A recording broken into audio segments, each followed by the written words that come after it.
Shalom, everyone. I'm Ryan White of Rooted in Torah Ministries. This week we're going over the Torah portion Shoftim, which is Deuteronomy 16, verse 18 through 21, verse 9. And as the name implies, if you know a little bit of Hebrew, Shoftim is about judges and judgment. And so we're going to be talking a lot about the Israelite justice system and how important it is for us to properly understand how that works in order to not only properly understand the scriptures, but to understand how to apply a lot of the Torah to our lives today. So let's begin by blessing our Creator who's blessed us with this week's wonderful Torah portion. Amen? And it reads, Baruch et Adonai Hamvarak, Baruch Adonai Hamvarak leolam vaed, Baruch atah Adonai Eloheinu melech haolam. Asher bachar banu mikol ha'amim, ve'natan lanu et Torato, Baruch atah Adonai noten ha'Torah. Amen and amen. All right, so let's begin by reading the first couple verses in this week's Torah portion, because this is going to be very good for setting the grounds for what is to follow. So we see the first verse. It says, "You shall appoint for yourself judges," we're here in Deuteronomy 16, verse 18, "and officers in all of your towns, which the Lord your God has given you according to your tribes, and they shall judge the people with righteous judgment." And so that's our very first thing that we've got to understand, is that these judges are not supposed to be dictators. They are supposed to judge with what is called mishpat tzedek in Hebrew, which is righteous judgment. And righteous judgment is, a lot of times we think of the word of righteous as being a religious term, and we'd like to kind of apply these things. And of course, a lot of times in the system of Christianity we hear no one has righteousness, and Jesus imputes his righteousness on us, and things like this. But we're taking some of the things that are being said there that are talking, because realize that the word righteousness, or tzedek, or tzedakah, how the different forms of this Hebrew word, that this word can have different meanings within different contexts, right? And so when we're talking about the salvific power of Yeshua, righteousness there has something different than righteousness within a justice system. One of the first places that we see the concept of righteousness, and it's really a vivid and striking image, is where we have Judah, right? Judah and Tamar. And if you remember the episode, this is where Judah had his oldest son had married Tamar, and then he died, and then his next son had been married to Tamar, and he spills his seed on the ground, and so he dies. And then Judah withholds the youngest son from Tamar, because that is her legal right, is to have a child from someone in the line of Judah. And so what Tamar does is she dresses up like a prostitute and basically seduces Judah on the road, and kind of, he doesn't know what's going on, of course, and she secures, things from him in order to, secure the pledge of, it was a goat or something like that. I don't remember exactly what the payment was supposed to be. But anyways, when he finds out that Tamar's pregnant, he's going to have her burned, and then she produces the signet ring and shows that, it's actually his, that he was the one who actually got her pregnant. And then we have this very interesting statement, this is in Genesis 38, that Judah says that she, being Tamar, is more righteous than I am. So Tamar, by tricking Judah, dressing up like a prostitute, and seducing him, was more righteous than Judah. Now, of course, this concept of righteousness kind of blows the lid off of our religious ideas of what righteousness actually is. But when you study the word righteousness within the Torah, within the Israelite language and within the Hebrew language, you see that it has various uses, and ultimately what it comes to do with is doing the right thing that the situation demands in order to restore order, restore balance, and restore justice. In this case, the balance was thrown off. There was no order because Tamar was supposed to have a son through, or have an heir, either son or daughter, through one of Judah's sons. But she doesn't, and so she takes matters into her own hands, maybe in a manner that we would not approve of course, but ultimately, this is what is done to restore order within the family. And so she is more righteous. And so this idea of righteous judgment is the idea of restoring shalom, restoring peace and prosperity. Because that word shalom, it means much more than the absence of conflict within a community. We oftentimes we think of, the peace process and peace this and peace that. And we think about peace as just putting a stop to a rebellion or putting a stop to a war. But that's not what really peace means in the Bible. The word shalom or peace means not only the absence of conflict, but the absence of oppression. Because there's a lot of times where there is a peace process, but even after this peace process, there is oppression going on of which one of the two sides. Does that make sense to you? Right? So the duty of a judge is to restore order, to restore shalom. And to do this, they must judge with righteous judgment. And so the Torah goes on and expounds on this a little bit more. It says, you shall not distort justice. Or the word there for justice, if you look here in the Hebrew, is the word mishpat. Mishpat is translated equally as justice or judgment. Because judgment is only a bad thing if you're a bad guy, right? You want judgment to happen if you're being oppressed. It says, so you shall not distort justice, nor shall you be partial. You shall not take a bribe, for a bribe blinds the eyes of the wise and perverts the words of the righteous. Justice, and only justice, shall you pursue, that you may live and possess the land which the Lord your God is giving you. And so the idea here is that in order for people to actually live, to actually have a good life, in order for them to prosper, justice must prevail. You think about in the world today, countries that have a good legal justice system, that apply equal justice to all people. The United States is founded upon, in fact, this exact principle. You shall not distort justice.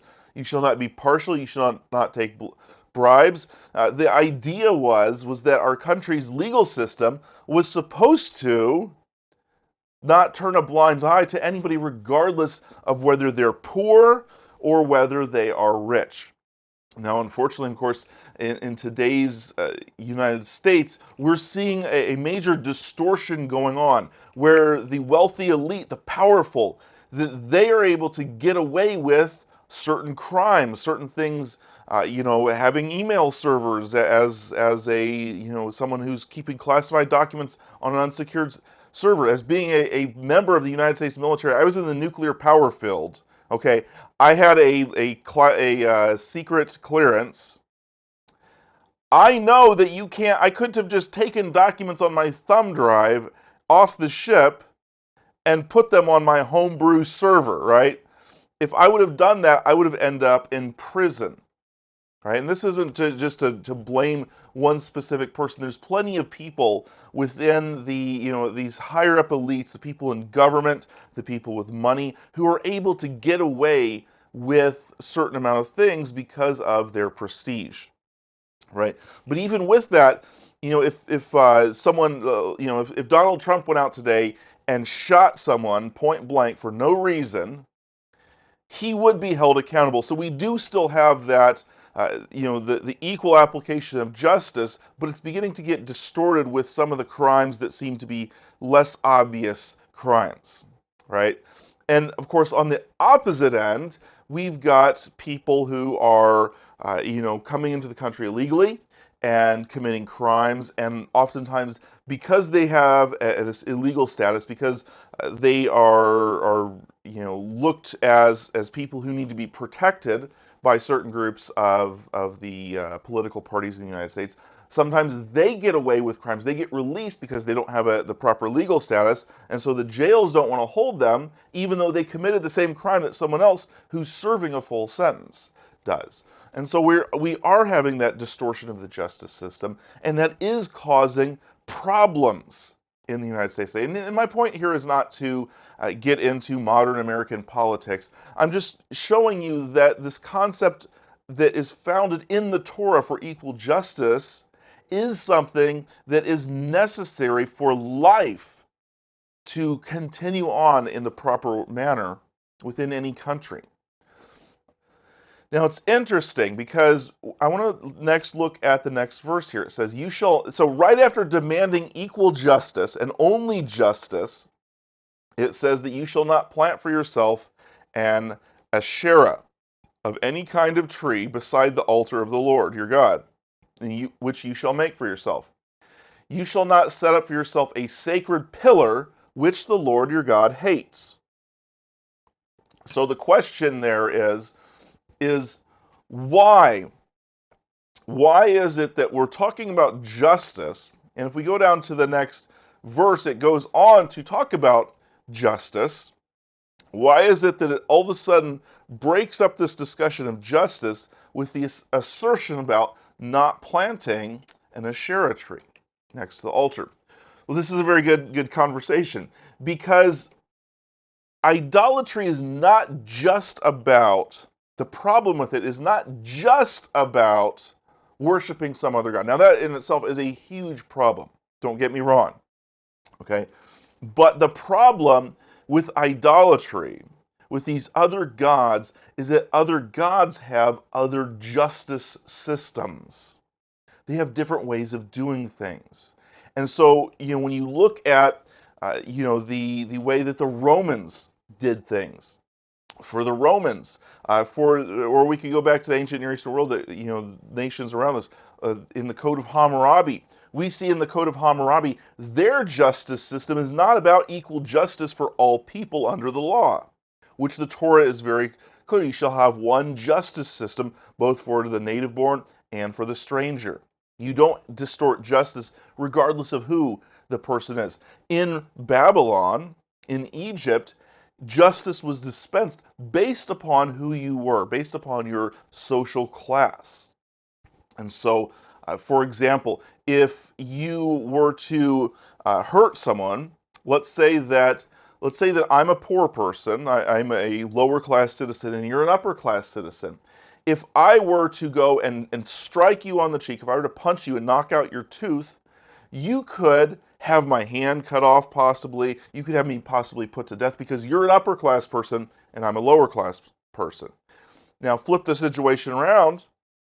If you punched me and knocked out my tooth, then their justice system demanded that you pay me the value of the tooth. Right? You see what's going on here. Justice was dispensed based on the class. So if someone of a lower class attacks someone of an upper class, that lower class person can be put to death. Very harsh penalty. Whereas if the opposite are true, there's just a repayment.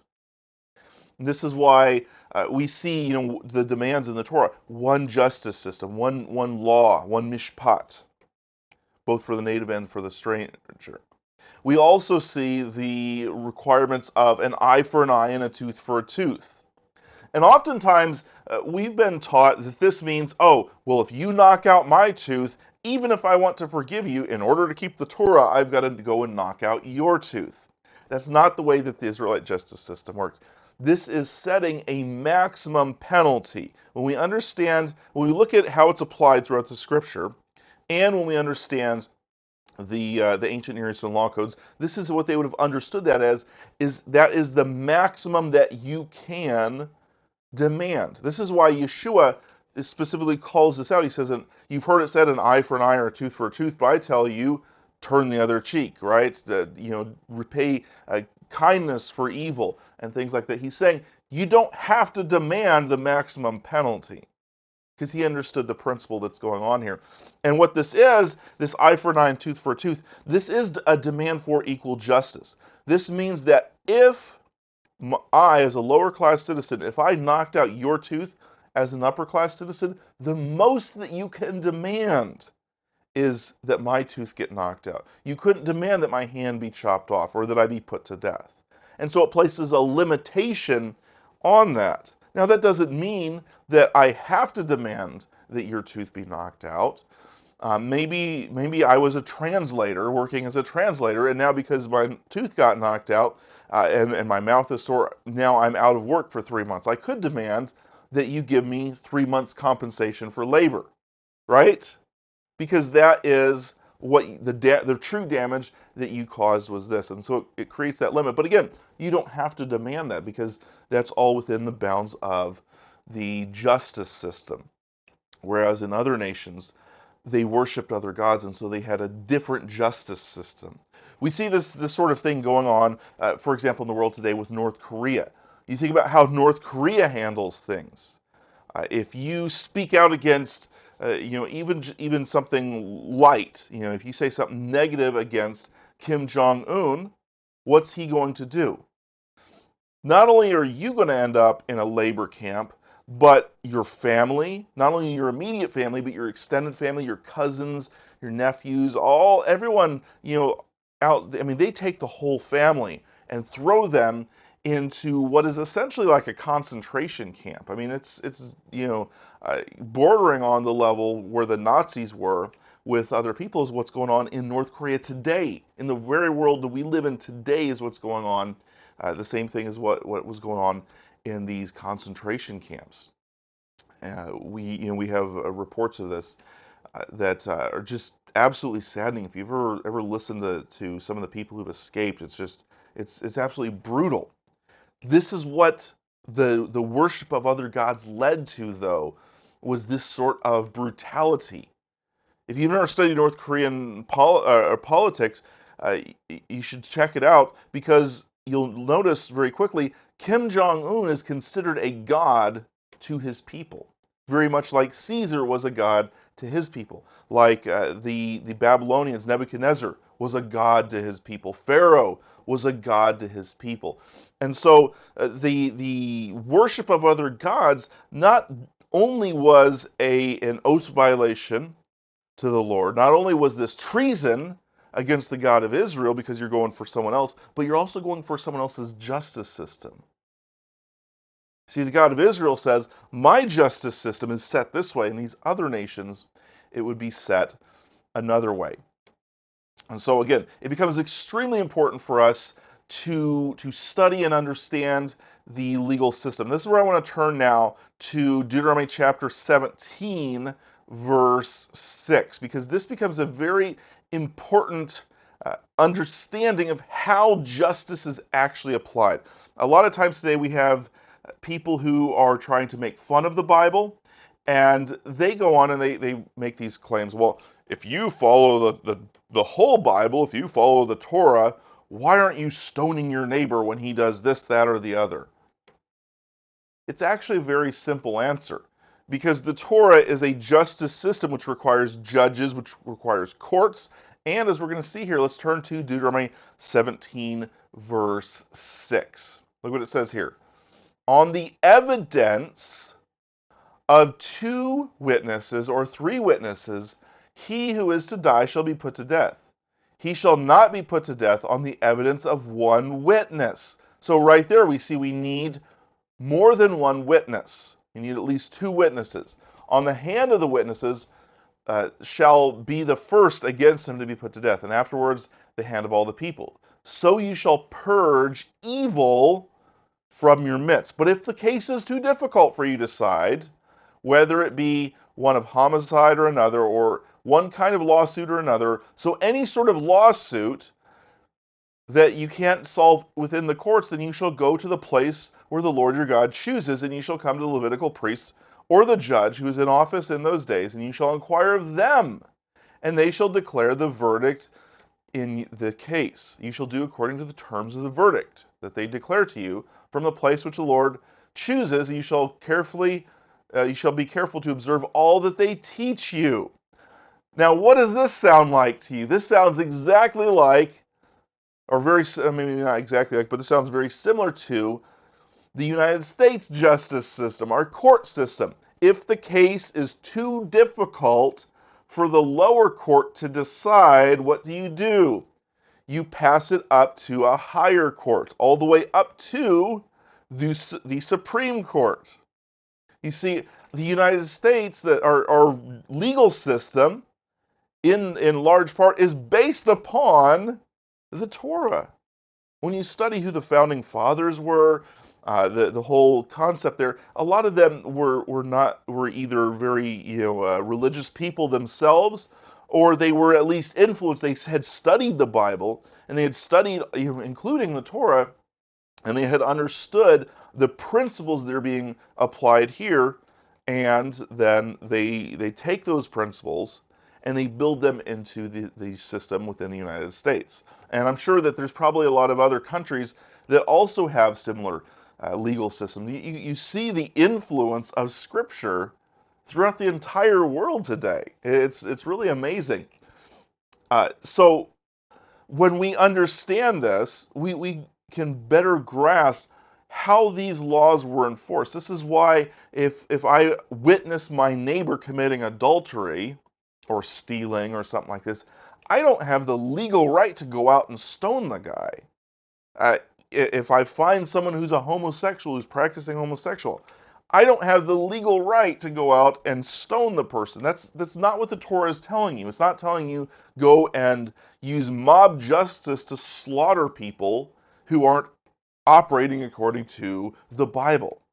That's not what the Bible teaches at all. The Bible is teaching that we as a society should have a legal system that is set up based on these principles.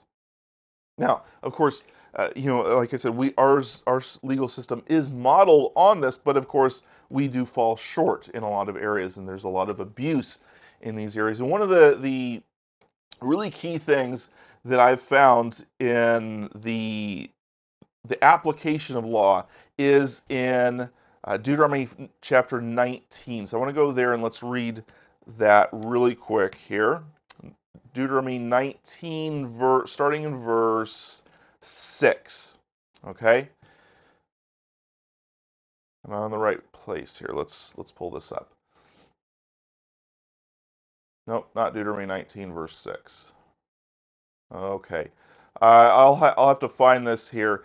This is where it, and I do apologize, I thought I had the right place marked down for this. Here we go. Sorry, 16. Deuteronomy 19, verse 16. Let's turn here. Start in verse 15.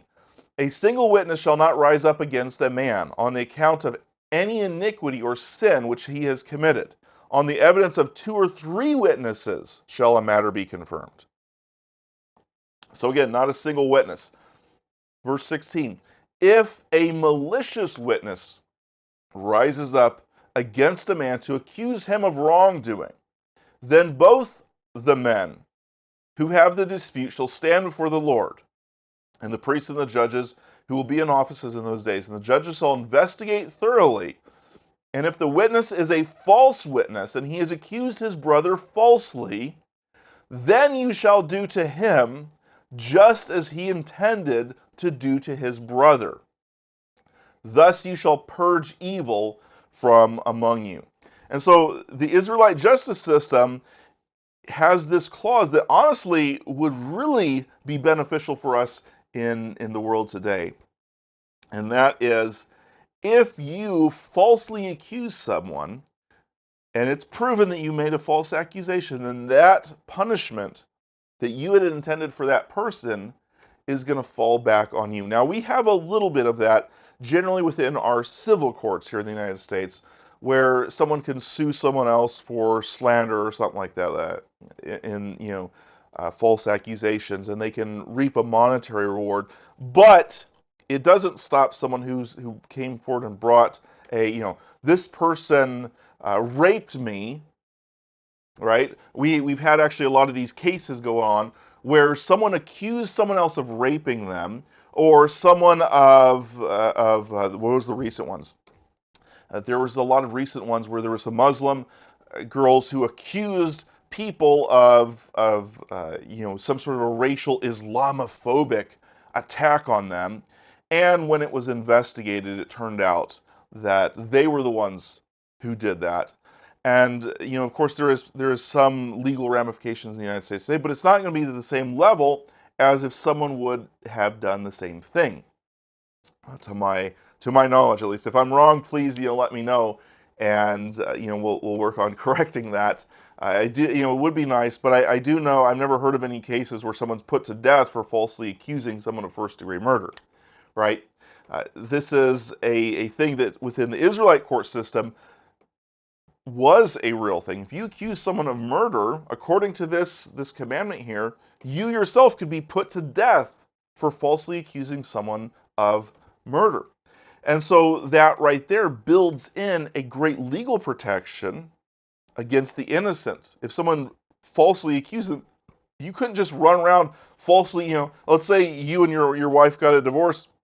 You can't now go out and falsely accuse her of all these things, because if you do and they find out that this opposite's true, or that's not true, you're going to be held accountable for that. And so it puts a huge stop in false accusations. Now, this is something that we today need to take to heart.